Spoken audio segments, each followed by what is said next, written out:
मैं हूं आशीष वर्मा। दुनिया भर की फिजा बदली हुई है, हर तरफ कोरोना का ही कोहराम है। मार्च के इस महीने में अच्छी बातें सुनने के लिए कान तरस गए हैं, लेकिन अप्रैल सीरीज की शुरुआत कुछ अच्छी खबरों के साथ हुई है। लॉकडाउन से परेशान लोगों को राहत के लिए एक तरफ सरकार ने अपना खजाना खोल दिया है, तो दूसरी तरफ रिजर्व बैंक ब्याज दरें घटाकर इकोनॉमी को थामने की कोशिश कर रहा है। लगता है कि अप्रैल के महीने में चीजें बेहतर होंगी, तो चलिए अप्रैल का इस्तकबाल करें, इसे हेलो कहें, ताकि अच्छी खबरों का सिलसिला जो है वो थमे ना।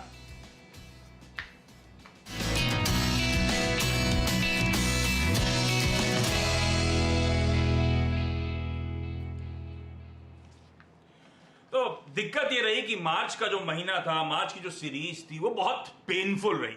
सेंसेक्स निफ्टी में 25% का करेक्शन, निफ्टी बैंक के हालात तो इससे भी ज्यादा खराब देखने को मिले। ऐसे में सबकी उम्मीदें हैं कि अप्रैल कुछ राहत, कुछ रिलीफ लेकर आएगा, और अप्रैल की सीरीज वाकई बहुत इंपॉर्टेंट होने वाली है। सबसे इंपॉर्टेंट तो वो कोरोना वायरस, उससे स्प्रेड से लेकर तमाम अपडेट्स बाजार बहुत कीनली वॉच आउट करता हुआ नजर आएगा। जो रिलीफ पैकेजेस अनाउंस हो रहे हैं उस पर सबकी नजरें रहेंगी, और जो डेवलपमेंट्स होंगे इस लॉकडाउन को लेकर, डेवलपमेंट्स इस तरह के ना सिर्फ शेयर बाजार को बल्कि हम और आपकी रोजमर्रा की जिंदगी तक को इंपैक्ट करने वाले डेवलपमेंट्स हैं। इस तरह की अहमियत है इस अप्रैल सीरीज की। तो दरअसल हिस्टोरिकली अप्रैल सीरीज कैसी रही है, क्या इंपॉर्टेंट बड़े डेवलपमेंट्स जिन पे नजर रहनी चाहिए, क्या रेंज, क्या दायरा एक्सपर्ट्स देख रहे हैं, बाजार का मूड माहौल कैसा रहेगा, और हमारी आपकी रणनीति क्या हो, कौन से स्टॉक्स को रडार पर रखें, ये सब अगले आधे घंटे में मैं हाईलाइट करने की कोशिश करेंगे।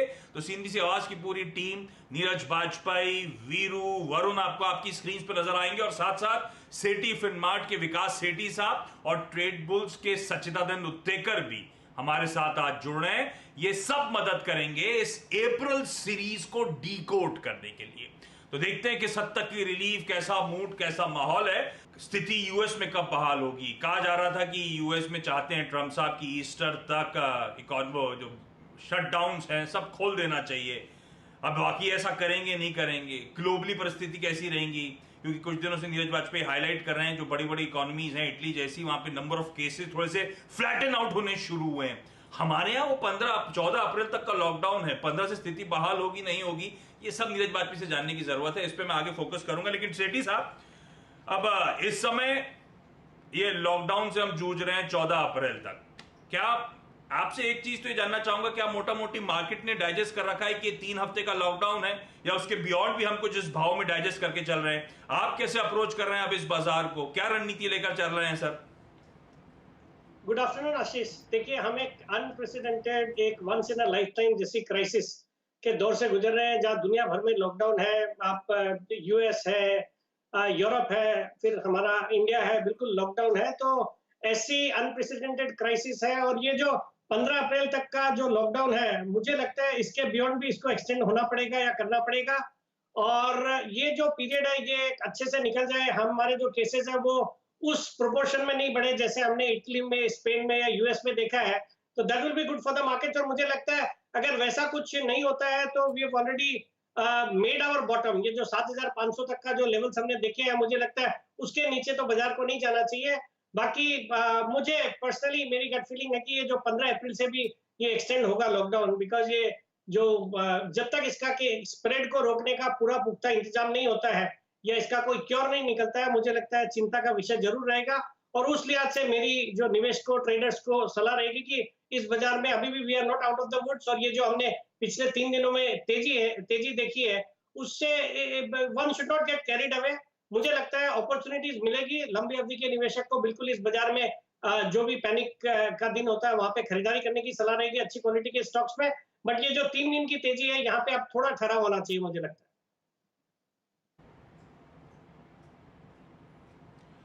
ओके, तो ध्यान रखें, लॉकडाउन जो है शायद हो सकता है एक्सटेंड हो जाए। इस पिछले 3-4 दिनों की जो तेजी आपने भारतीय इक्विटी मार्केट्स में आती हुई देखी, उससे कैरिड अवे नहीं होना है। अभी भी वॉलेटाइल रहेगा, अस्थिरता देखने को मिलेगी। हैविंग सेड दैट, इस बाजार में लॉन्ग टर्म अपॉर्चुनिटीज अभी भी नजर आती हैं एक्सपर्ट्स को। तो वो तो खैर अप्रैल सीरीज के सितारे में जानूंगा दोनों से, सचिन जी से, सेठी साहब से, दोनों से जानने की कोशिश होगी कौन से स्टॉक्स ये लोग दाव लगाने की कोशिश कर रहे हैं। लेकिन वीरू हमेशा की तरह हिस्टोरिकली सीरीज का बड़ा अच्छा आकलन करते हैं, और वीरू का जब डेटा आया था तो मैं देख रहा था अप्रैल सीरीज इतनी बुरी नहीं रहती बाजार के लिए, इसीलिए एक और होप जाग जाता है कि मार्च के तगड़े प्रेशर के बाद होपफुली हालात कुछ सुधरते हुए नजर आएंगे। पर वीरू हिस्टोरिकली आपका डेटा क्या लाइट शेड करता है, अप्रैल सीरीज आमतौर पे कैसी रहती है, और इस बार के लिए कुछ इंटरेस्टिंग पॉइंट जो आप हाईलाइट करना चाहें जो रोल ओवर हुए या जिस तरह के डेटा पॉइंट नजर आ रहे हैं मार्च से अप्रैल के ट्रांजिशन के बीच में? देखिए आशीष, जब आप अप्रैल सीरीज़ के लास्ट 10 साल की रीडिंग करेंगे तो आपको सिर्फ अगर आप एक 2015 छोड़ दें तो उसके सिवा कभी भी मायूसी नहीं हुई। सिर्फ 2015 में करीब 2.5% का लॉस था, अदरवाइज मैक्सिमम गेन था 2018 में करीब 4.5% का, और अप्रैल 2013 में लगभग 4% का, अप्रैल 2014 में लगभग 2.5% का, अप्रैल 2017 में लगभग 2% का। तो थीम क्या थी? मैंने जब अच्छा क्या होता है, ये तो डेटा है, लेकिन जब आप अप्रैल की मंथली कैंडल को देखेंगे और जब मंथली कैंडल को आप मार्च की कैंडल से पिछले 10 साल में कंपेयर करेंगे तो आशीष ये निकल के आएगा कि चाहे बेस्ट हो या वर्स्ट हो, मार्च चाहे बेस्ट हो या वर्स्ट हो, उसके स्विंग को रोकता है। पहले तो अरेस्ट करता है अप्रैल, और उसके बाद वो जो पिछला मूव होता है वो थमता है। तो उस लिहाज से अगर आप देखें अप्रैल, और जिस प्रकार की अगर आप देखें अप्रैल की प्लेसिंग है, आज पहले दिन ही अगर आप देखें आरबीआई की प्रेस कॉन्फ्रेंस, इतने बड़े रेट कट्स, इतने बड़े राहत पैकेज, आई थिंक कहीं ना कहीं इसको लेके जो चीज़ें हैं ना वो थोड़ी सी अच्छी दिखाई दे रही है आशीष। पहली चीज़ तो ये आंकड़े की है। दूसरी चीज़ जो मैंने बोल दिया कि हिस्टोरिकली काफ़ी अच्छी सीरीज़ रही है, पिछले डाउन ट्रेंड या फिर अप ट्रेंड को ये थामती है। लेकिन आप एक और चीज़ देखिए आशीष, इस सीरीज़ की एक और थीम है कि बहुत लाइट सीरीज़ है। 58,000 करोड़ रुपए का आउटस्टैंडिंग ओआई स्टॉक फ्यूचर्स में, जो कि लाइट है। ये 7 साल के सबसे लोवेस्ट ओआई की सीरीज है स्टॉक फ्यूचर्स के लिए। निफ्टी का ओपन इंटरेस्ट लगभग 84 महीने यानी 7 साल के सबसे लोवेस्ट पे था। तो हमने बहुत लाइट लेवल्स पर शुरुआत की थी। एफआईज ने करीब 50,000 कॉन्ट्रैक्ट से अपने आप को शॉर्ट किया हुआ था इंडेक्स पे, लेकिन उन्होंने स्टॉक फ्यूचर्स बहुत अच्छे तरीके से लिए हुए हैं आशीष। हर एक सेल स्टॉक फ्यूचर के अगेंस्ट उनके लगभग 2 लाख कॉन्ट्रैक्ट लॉन्ग है, यानी करीब करीब नेट कॉन्ट्रैक्ट उनके 4.25 लाख कॉन्ट्रैक्ट स्टॉक फ्यूचर्स में लॉन्ग है। बस एक फियर है आशीष इस सीरीज में, वो ये है कि कहीं डीआईआईस जो कि अपने बहुत नीचे के माल लिए हुए हैं उसको हायर लेवल्स पे बुक ना करें। अदरवाइज ये सीरीज स्टेबल हो सकती है, स्ट्रॉन्ग हो सकती है, अच्छा मूव दे सकती है। एंड स्पेशली याद रखिए आशीष, ये सीरीज वैल्यू बायर के लिए, देखिए ट्रेडर तो अपने 50, 60, 70, 80 पॉइंट कभी भी निकाल देगा, लेकिन as a value buyer, as a investor और एक अच्छे एसआईपी मॉडल के लिए आई थिंक ये स्टैट्स बहुत फेवर करते हैं कि आप एक लीस्ट रिस्क पर और मैक्सिमम रिवॉर्ड स्टेजेस पे बैठे हुए हैं इस वक्त। हाँ, तो अच्छे वर्ड्स का इस्तेमाल करा है। स्टेबल हो सकती है, अच्छे वैल्यू बाइंग की अपॉर्चुनिटीज दे सकती है। हालात अप्रैल के महीने में सुधरते हुए नजर आएंगे। म्यूजिक है सबके ईयर्स के लिए जो बाजार को बहुत क्लोजली वॉच आउट करते हैं। लेकिन सचिन, ऐसे में आप लोग इस अप्रैल सीरीज के लिए निफ्टी का क्या दायरा देख रहे हैं? और जैसे सेठी साहब कह रहे थे, जो लास्ट इस मंडे को हमने जो सीरीज के लोज लगाए थे 7500 ऑड के, 7511 के शायद लोज थे, क्या आप मान के चल रहे हैं उसके नीचे बाजार नहीं जाएगा? तो गुड आफ्टरनून आशीष, मुझे लग रहा है कि ये particular level I think violate नहीं होना चाहिए जिस तरीके से सीरीज की शुरुआत हुई है। तो दो टेक्निकली अगर हम देखें तो दो काफ़ी इंपॉर्टेंट ऑब्जर्वेशन है यहाँ पर। जब से 12,400 से लगातार यहाँ पर बिकवाली हो रही थी, वहाँ क्लियरली लो टॉप लो बॉटम फॉर्मेशंस में ही मार्केट स्लिप हो रहा था। पर पिछले अगर हम स्पेशली पिछले फ्राइडे का अगर हम स्विंग देखें तो वहां से जो एस्केलेशन हुआ था वो लगभग 3 दिन की एक गिरावट थी। बट पिछले 3 दिनों में ये पर्टिकुलर लेवल्स वापस वायलेट हुए ऑन द हायर साइड। तो मुझे लग रहा है यहाँ पर क्लियरली एक शिफ्ट नजर आ रहा है इन टर्म्स ऑफ इंटेंसिटी। काफी दिनों से यहाँ पे एक पॉजिटिव डाइवर्जेंस हो रहा था आरएसआई पे। तो मुझे लग रहा है on the short term charts मुझे लग रहा है कहीं जाकर 8,000 8,200 का बेस अभी यहाँ पर एस्टैब्लिश हुआ है, और वही आई थिंक ऑप्शन डेटा में भी रिफ्लेक्ट हो रहा है। अगर हम ऊपर की बात करें तो मुझे लग रहा है जो स्विंग एक बना था अराउंड 13 मार्च के आसपास 10,200 का, तो मुझे लग रहा है वो काफी अहम होगा फ्रॉम ब्रॉडर पर्सपेक्टिव।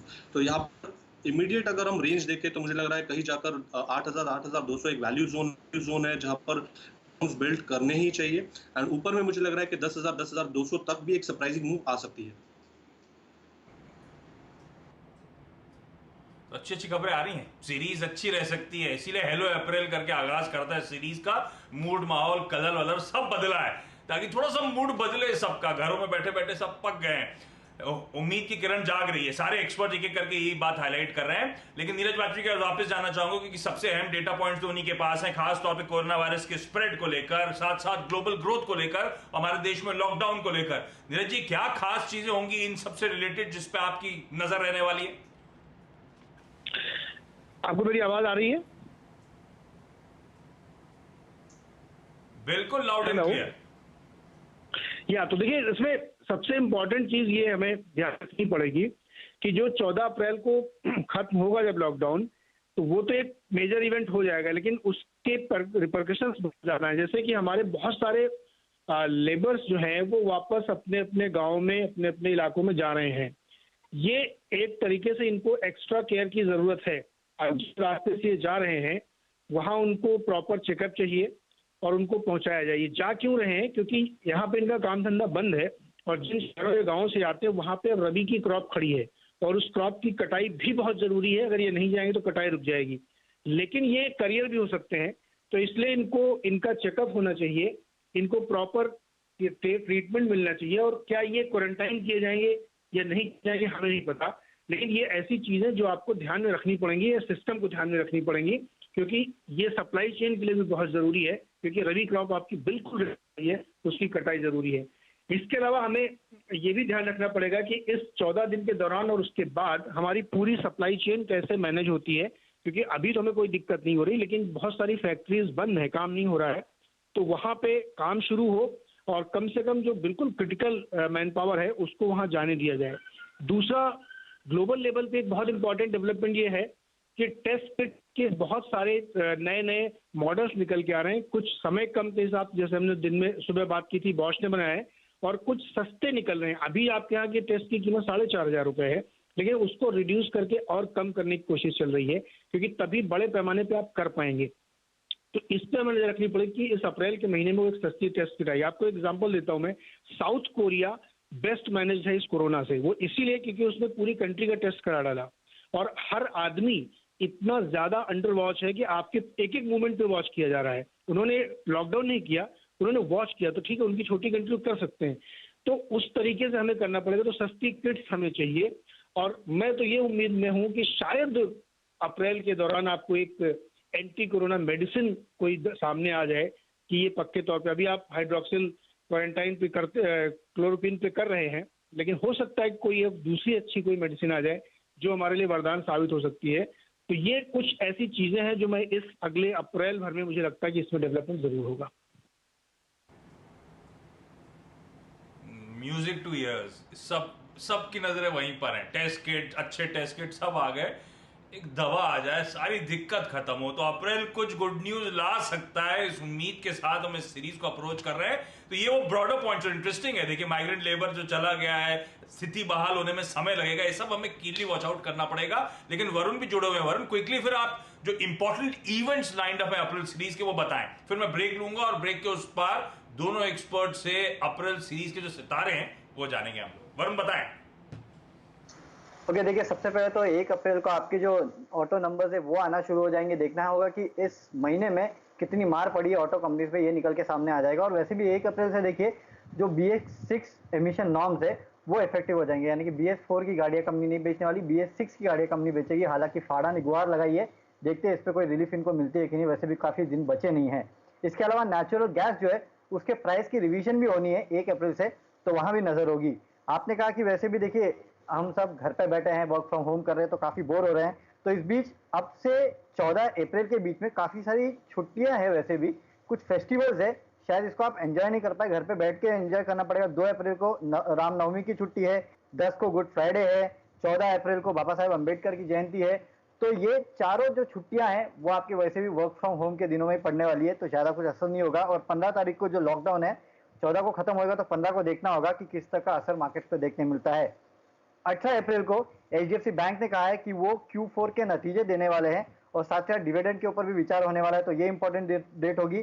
और 24 अप्रैल को भारतीय इंफ्राटेल और इंडस का जो मर्जर था उसकी फाइनल डेडलाइन है, तो देखना होगा कि फाइनली ये मर्जर होता है कि नहीं, या फिर हालातों के चलते मर्जर टल जाता है। तो ये कुछ इंपॉर्टेंट इवेंट्स है जिस पे आपको नजर रखनी है। सही कह रहे हैं आप।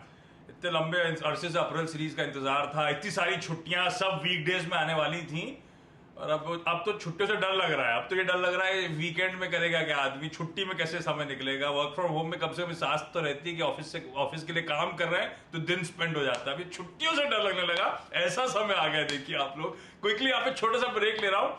ब्रेक के उस पार सेठी साहब से और सच्चिदानंद उत्तेकर साहब से जानेंगे कि किन स्टॉक्स पे वो लोग अप्रैल सीरीज में दाव लगा रहे हैं। सचिन अप्रैल सीरीज के और सेठी साहब जो वैल्यू पिक्स की बात कर रहे हैं उनसे वो जान।